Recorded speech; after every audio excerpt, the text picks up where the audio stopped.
नमस्कार, पूज्यनगरी न्यूज मध्ये आपलं स्वागत आहे। आता पाहूया ठळक घडामोडी।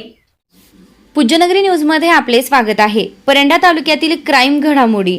रस्त्यावर ठेकेदाराची वाहने उभी केल्याने अपघात, महिलेच्या मृत्यू प्रकरणी अखेर दोघांवर गुन्हा दाखल। कार डिव्हायडरला धडकली, दरवाजा उघडल्याने पडून महिलेचा मृत्यू। ठेकेदार एस.बी. देशमुख कंपनीचा सुरू आहे मनमानी कारभार, ठिकठिकाणी अर्धवट कामे। बांधकाम विभागाचे अधिकारी यांचे दुर्लक्ष, नागरिकांमध्ये संताप। ठेकेदारावर कारवाईची गरज। आता बातमी विस्ताराने। परंडा वारदवाडी रस्त्यात कामाचे ठेकेदाराच्या वाहनांचा बेजबाबदारपणे उभा केलेला ताफा आणि त्यानंतर झालेल्या भीषण अपघातात महिलेचा मृत्यू झाल्याप्रकरणी ठेकेदार एस.बी. देशमुख कंपनीचे कामगार संदीप पाटील आणि तुषार चौधरी यांच्यावर परंडा पोलीस ठाण्यात गुन्हा दाखल करण्यात आला आहे।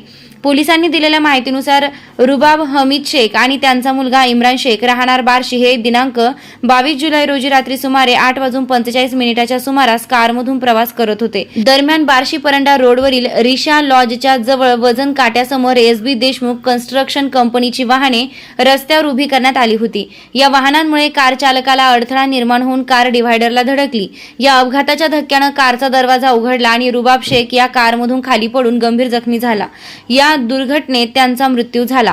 या घटनेप्रकरणी इरफान हमीद शेख यांनी दिनांक 23 जुलै रोजी दिलेल्या फिर्यादीवरून परंडा पोलीस ठाण्यात संदीप पाटील, तुषार चौधरी यांच्यासह संबंधित वाहन चालकाविरुद्ध गुन्हा दाखल करण्यात आला आहे।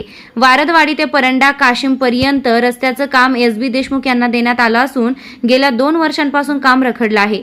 ठिकठिकाणी अर्धवट कामामुळे वाहनधारकांना त्रास सहन करावा लागत आहे। मात्र बांधकाम विभागाचे अधिकारी दुर्लक्ष करीत असल्याने जनतेत संताप व्यक्त करण्यात येत आहे।